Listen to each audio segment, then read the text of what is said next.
انہوں نے کہا کہ بھائی ہم اس طرح نہیں دیتے رشتہ، ہمارے یہاں خنزیر ہیں، ہمارا جو ہونے والا داماد ہوتا ہے نا وہ چند دن خنزیروں کو چراتا ہے، پکڑ ڈنڈا وہ خنزیر ہے، دیکھ ان کو چل۔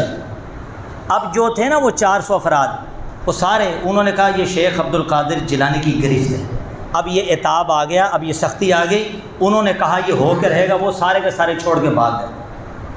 وہ جب خنزیر کے پیچھے چلے بھاگے، 2 شخص نہیں بھاگے، وہ بڑے مخلص تھے اپنے پیر کے ساتھ۔ انہوں نے کہا کہ جب یہ صحیح تھے تب ہم نے ان کو نہیں چھوڑا، اب جب ان کے اوپر شیخ عبد القادر جیلانی کا عتاب اور سختی آ گیا تو اب ہم اپنے پیر کو اس مشکل سے نکالیں گے، اس کو چھوڑیں گے نہیں۔ وہ بڑے مخلص اور کامل اور صادق اور سچے مرید تھے۔ ٹھیک ہے، یہ ڈیوٹی۔ اب ایک خنزیر کا چھوٹا بچہ تھا، وہ چل نہیں سکتا تھا، شیخ سنانی نے اس کو اٹھا کے اپنے کندھوں پہ بٹھا دیا۔ شیخ عبد القادر جیلانی نے بغداد میں کہا تھا علی رقبۃ رجل خنزیر، کہ میرا قدم نہیں مانتا پھر خنزیر کا قدم ہوگا۔ وہ خنزیر کے قدم ان کے یہاں پہ کندھوں پہ آ گئے۔ شیخ عبد القادر جیلانی کی بات سچ ثابت ہوئی۔ پھر جب نکاح کی باری آئی تو کہا بھائی ہمارے یہاں نکاح ہوتا ہے چرچ میں، عیسائیوں کے یہاں جہاں ہوتا ہے نکاح، بھائی کیا کرنا ہے بھائی؟ ان کے یہاں یہ رسم و روایت تھی، بولا ایک تیرے ہاتھ میں پیالہ دیں گے شراب کا، معاذ اللہ ثم معاذ اللہ، اور دوسرے تیرے ہاتھ میں ہم پیالہ رکھیں گے دوسرا گوشت کا۔ تو ایک ہاتھ میں شراب کا پیالہ اور دوسرے میں خنزیر کا گوشت بردن میں، وہ دونوں لیے لے کے آؤ۔ اب جب مریدوں نے دیکھا نا کہ پیر کا حال ہی بے حال ہو گیا ہے، اب حضرت انہوں نے وہیں پر کھڑے کھڑے چہرہ کیا شہر بغداد کی طرف، کہو نا سبحان اللہ۔ اب استغاثہ پیش کیا، کہا حضور غوث پاک بس کیجئے، معاف فرما دیں، اس کی تو آخرت بھی خراب ہو جائے گی، تباہ و برباد ہو جائے گا، ہمارے پیر کو بچائیے۔ استغاثہ انہوں نے پیش کیا۔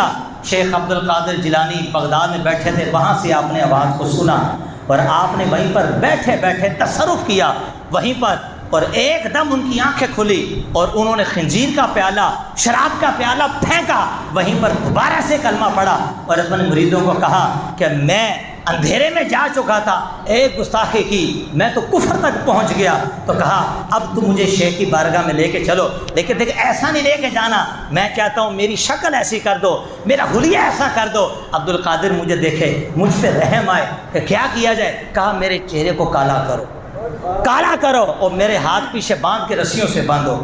اب مرید کیا کرتے؟ چہرے کو کالا کیا، ہاتھوں کو پیچھے باندھ کے رسیوں سے باندھ دیا، شہر بغداد میں داخل ہوئے۔ جب شیخ عبد القادر جیلانی نے اپنے مرید کو دیکھا، آپ کو رحم آ گیا، کھڑے ہوئے، جا کے سینے سے لگا دیا، جو ولایت چھینی تھی سب عطا کر دی، مقام عطا فرما دیا۔ اس کو کہا جاؤ غسل کر کے آؤ، جب غسل کر کے آئے پھر اس مقام پہ پہنچا دیا جہاں وہ خود جاتے تو نہ جا سکتے تھے۔ عبد القادر نے ایک ہی نگاہ میں ان کو ولایت کا مقام عطا فرما دیا۔ تو کہنے کا مقصد یہ ہے، کہاں وہ سینکڑوں میل دور پیر کے کندھوں پہ خنزیر، ہاتھوں میں اور شراب کا پیالہ، خنزیر کا گوشت کا پیالہ، کہاں چرچ کے باہر سے مریدوں نے پکارا۔ شیخ عبد القادر نے سنا۔ اللہ کا ولی سنتا ہے، کیا کرتا اللہ کا ولی؟ یہ مشکل کشائی کرتا ہے۔ یہ آج کی عقیدے نہیں ہیں، یہ سن 500 صدی ہجری میں شیخ عبد القادر جیلانی کا وصال ہوا، آج سے 900 سال پہلے کی بات کر رہا ہوں۔ اس وقت لوگوں کا یہ عقیدہ، یہ کنسپٹ تھا، عام بندوں کا نہیں، چوٹی کے محدث اولیاء اللہ کا عقیدہ تھا۔ اللہ کا ولی اللہ کی عطا سے عطا کرتا ہے۔